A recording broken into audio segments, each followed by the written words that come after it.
یہ بات میرے اور تمہارے درمیان راز رہے گی. تم حیا یا عائشہ کو نہیں بتاؤ گی اس بارے میں, ٹھیک؟ ٹھیک. بہار نے الجھتے ہوئے سر ہلا دیا. مگر تم اس کو توڑنا نہیں. توڑ کر کھولنے سے اس کے اندر کی موجود شے تمہارے کام کی نہیں رہے گی. وہ سر ہلا کر واپس پلٹ گیا. بہار اپنی کلرنگ بک چھوڑ کر اس کے پیچھے آئی. وہ جب تک اندر آئی عبدالرحمن اوپر جا چکا تھا. وہ دبے پاؤں سینے چڑھنے لگی. تیسری منزل پہ عبدالرحمن کے کمرے کا دروازہ نہیں ہوا تھا. بہار نے چوکٹ کے قریب سر نکال کر جھانکا.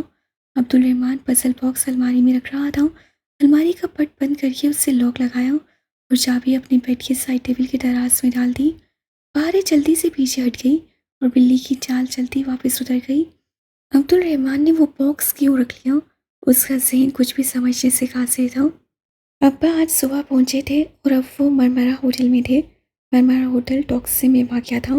حیا اور ڈی جے نے غریب عوام کی طرح وہ شاندار ہوٹل باہر سے ہی دیکھا تھا. اگر ڈی جے ہوتی تو وہ دونوں اس بات کو بہت انجوائے کرتی کہ ابا اب اسی ہوٹل میں رہ رہے تھے. اس کا ڈروم ڈی جے کے بغیر بہت ادھورا سا تھا. ڈی جے ابھی تک وہیں تھی. وہ تو جیسے کہیں ہی نہیں تھی. حالے نے کل ڈرون بدل لیا تھا. اب وہ ڈی جے کے بنک پہ منتقل ہو گئی تھی. البتہ ان دونوں نے اس بنک سے ملحقہ میز پہ ڈی جے کی ٹوٹی اینک ٹیپ سے جوڑ کے رکھ دی تھی. رات انجم باجی اور حالے اسی کے پاس رک گئی تھیں. وہ تینوں گھنٹوں ڈی جے کی باتیں کرتی رہی تھیں. جب ہم پہلی دفعہ آپ سے ملے تھے تو اس سے آپ کے انڈین ہونے پہ بہت اعتراض تھا. اس سے پاکستان کا T20 فائنل میں آخری بال پہ مصباح کے آؤٹ ہونے کا بہت دکھ تھا. اس کے بعد کرکٹ دیکھنی ہی چھوڑ دی تھی. بعض سکھ اصل واقعات سے بڑے ہو جاتے ہیں. جیسے ڈی جے کی محبت سے ڈی جے کا دکھ بڑھ گیا ہے. اور اس سکلات اسٹریٹ میں جب اس کے اور حالی کے پاس بہت سے واقعات تھے. وہ راتوں سے نکل کر جب سوئیں تو صبح دیر سے اٹھی. آج چھٹی تھی اور اب اسے ابا سے ملنے جانا تھا. سو وہ اسی لیے تیار ہو رہی تھی. جو گہرا سبز فراک اس سے پہنا تھا یہ وہی تھا جو وہ ڈی جے کے ساتھ آخری دفعہ پھپھو کے گھر پہن کر گئی تھی. بالکل پاکستان کا جھنڈا لگ رہی ہو. کچھ یاد کر کے وہ اداسی سے مسکرائی اور پرفیوم اٹھا کر اس سے اسپرے نوزل پہ انگوٹھا رکھا ہی تھا کہ بہاریں کہیں آس پاس سے چیخی تھی. یہ کیا کر رہی ہو؟ اچھی لڑکیاں اتنا تیز پرفیوم لگا کر باہر نہیں جاتی. وہ ایک دم رک گئی. اوف، عائشہ گل اور اس کی اچھی لڑکی. اسے ان باتوں کو اپنے ذہن پہ حاوی نہیں کرنا چاہیے. اسے دوبارہ نوزل دبانا چاہا مگر پتہ نہیں کیوں اس سے پرفیوم واپس رکھ دیا. اپنے بازو کے اوپری حصے پہ داغے کے لفظ پہ وہ پہلے ہی اسکن کلر کا بینڈیج لگا چکی تھی. فراک کی شفون کی آستینوں سے بازو جھلکتے تھے. کلر بینڈیج نے ان کو ڈھانپ لیا تھا. اس نے سبز دوپٹہ ٹھیک سے شانوں پہ پھیلایا اور کھلے بالوں کو کندھے کی ایک طرف ڈالتی باہر نکل آئی. اچھی لڑکیاں بال کھول کر باہر نہیں نکلتی. وہ اپنے ذہن میں گونجتی آوازوں کو نظر انداز کرتی سیڑھیاں اتر رہی تھی. اچھی لڑکیاں اللہ تعالیٰ کی بات مانتی ہیں. وہ سر جھٹکتی آخری سینہ پھیلا گئی. اچھی لڑکیاں، اچھی لڑکیاں. اس سے اپنا سر اٹھا کر آسمان کو دیکھا. اندھیرے پہ اندھیرا، لہر پہ لہر. صبح کے وقت بھی اسے ہر طرف اندھیرا لگنے لگا تھا. اس کی روشنی کہاں تھی؟ وہ بے دلی سے چھوٹے چھوٹے قدم اٹھاتی انجم باجی کے اپارٹمنٹ کی طرف آ گئی. انجم باجی اپنا چارجر اس کے کمرے میں بھول گئی تھی. ان کا چارجر اٹھا کر اس سے اب چلے جانا تھا مگر پتہ نہیں کیوں رک گئی. انجم باجی میرے بالوں کی فرنچ برائڈ بنا دیں گی؟ اس سے خود کو کہتے سنا. ہاں شور، ادھر بیٹھو. انجم باجی برش لے کر اس کے بال سنوارنے لگی. حیا، تمہارے بالوں کو کیا ہوا ہے؟ فرانسی طرز کی چوٹی کے باریک بل باندھتے ہوئے وہ حیرت سے کہہ اٹھی. وہ ذرا سوچوں گی. کیا ہوا؟ تمہارے اسکیلپ کی جلد کا ایسا سرخ بھورا سا ہو رہا ہے رنگ. چھالے ہوئے تھے بالوں میں؟ نہیں، ایک شیمپو ریئیکٹ کر گیا تھا. بس چند دنوں میں ٹھیک ہو جائیں گے. اس سے ان سے زیادہ خود کو تسلی دی. چوٹی بناتے ہوئے بال کھنچ رہے تھے اور سر کی جلد درد کر رہی تھی مگر وہ برداشت کر کے بیٹھی رہی. عائشہ نے جب وہ ویکس اتاری تھی تو اس کے بالوں کو کتنا نقصان ہوا کتنا نہیں عائشہ نے تفصیل اسے نہیں بتائی تھی. اس سے نہیں معلوم تھا کہ کبھی وہ اس سارے واقعے کی تفصیل دوبارہ سے سنے گی. اس سے انجم باجی کے اپارٹمنٹ سے نکلنے سے قبل خود کو آئینے میں نہیں دیکھا. اسے پتا تھا وہ فرنٹ ریٹ میں بہت اچھی نہیں لگ رہی ہوگی. حسین اور مومن کورسل شٹل سے اتر رہے تھے جب وہ اسٹاپ پہ پہنچی. متصم سے کہنا مجھے اس کو کچھ دکھانا ہے. وہ نرم مسکراہٹ کے ساتھ حسین سے کہہ کر بس میں چڑھ گئی وہ واپس آ جائے، میں معتصم کے ساتھ مل کر پزل باکس کی پہیلی حل کرنے کی کوشش کرے گی۔ مرمرا ہوٹل ٹاکسم ڈسٹرکٹ میں واقع تھا، شیشوں سے ڈھکی بلند و بالا عمارت، گویا کوئی اونچا سا ٹاور ہو، اندر سے بھی وہی چمکتا، آنکھوں کو خیرہ کرتا منظر۔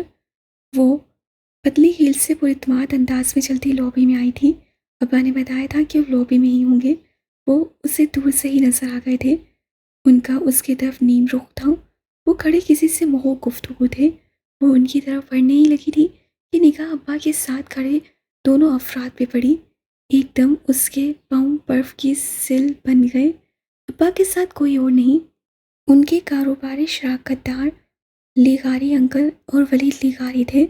گویا کرنٹ کھا کر حیا مڑی اور تیزی سے دوسری راہداری میں آگے بڑھتی چلی گئی، سچ شکر کہ ان میں سے کسی کی نظر بھی اس پہ نہیں پڑی تھی۔ یہ قابل نفرت شخص کہاں سے آ گیا؟ وہ اس کا سامنا کیسے کرے؟ وہ کیا کرے؟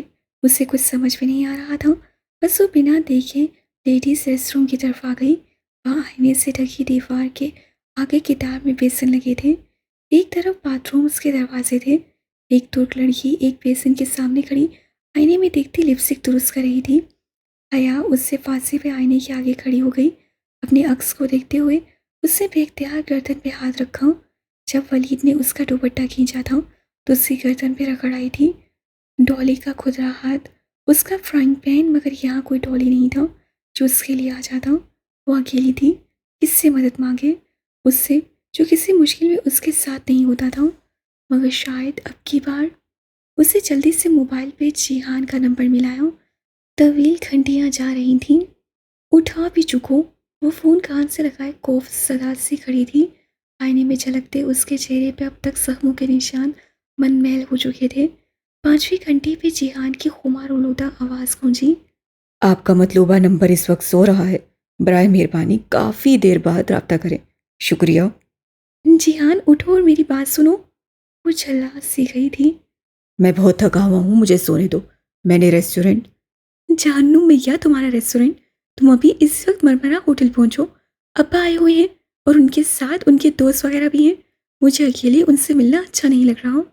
اس کی آواز میں بے بسی دھر آئی تھی، ساتھ کھڑی لڑکی اب بالوں کو اونچا چوڑے میں باندھ رہی تھی۔ میں نہیں آ رہا، مجھے آرام کرنے دو۔ ٹھیک ہے، جہنم میں جاؤ تم اور تمہارا ریسٹورنٹ، وہ جن لوگوں نے تمہارے ریسٹورنٹ میں توڑ پھوڑ کی تھی نا، انہوں نے بہت اچھا کیا تھا، تم ہو ہی اس سے قابل۔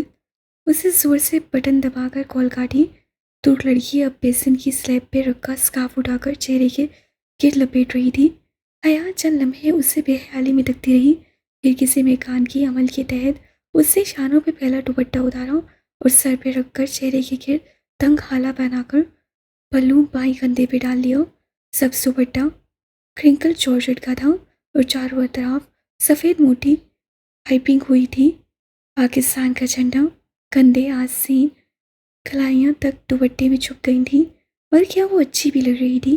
شاید نہیں، لیکن کس کو؟ کسی نے اس سے پوچھا اور ایک دم سے اس کا دل پرسکون ہو گیا، اس وقت وہ لوگوں کو اچھی لگنا بھی نہیں چاہتی تھی، وہ تو یہ سب اللہ کو راضی کرنے کے لیے نہیں کر رہی تھی، وہ تو شاید صرف اپنا دفاع کر رہی تھی، نیکی، اللہ کا خوف، اسے اب بھی ان میں سے کچھ محسوس نہیں ہوتا تھا۔ ابا، ان کے عقب میں جا کر اس سے ان کو پکارا تو وہ تینوں ایک ساتھ پلٹے۔ او مائی چائلڈ۔ ابا خوشی سے آگے بڑھے، وہ ایک رسمی مسکراہٹ لبوں پہ سجائے ابا سے ملی اور لیغاری انکل کو فاصلے سے سلام کیا۔ بیٹا، یہ لیغاری ہیں، میرے دوست، اور یہ ان کے صاحبزادے ہیں ولید، مجھے تو آپ جانتی ہوں گی، ہم پہلے مل چکے ہیں۔ ولید ایک محسوس مسکراہٹ کے ساتھ اسے دیکھتے ہوئے بولا تھا، مجھے یاد نہیں، میں ہر کسی کو یاد نہیں رکھتی، ذرا رکائی سے کہہ کر وہ ابا کی طرف مڑی اور اپنی بات کا رد عمل آنے سے قبل ہی بولی، آپ کو کدھر لے کر جاؤں ابا؟ استنبول کی سیر آپ کہاں سے شروع کرنا چاہیں گے؟ میرا خیال ہے انکل استقلال اسٹریٹ چلتے ہیں، اس رونق کے بارے میں بہت سنا ہے۔ ولید کی مسکراہٹ ذرا سمٹی ہوئی تھی، مگر وہ ابھی بھی مایوس نہیں ہوا تھا، استقلال اسٹریٹ کی رونق سے اس کا اشارہ اس جگہ کی بارز اور نائٹ کلبز کی طرف ہی تھا۔ جہاں تم کو ہو، تم زیادہ جانتی ہوگی استنبول کو۔ ابا مسکرا کر بولے تھے، میرا خیال ہے ابا ہم بلو موکس چلتے ہیں، میں جیہان کو بتا دوں؟ وہ سارا پروگرام بنا کر موبائل پہ جیہان کو میسج کرنے لگی،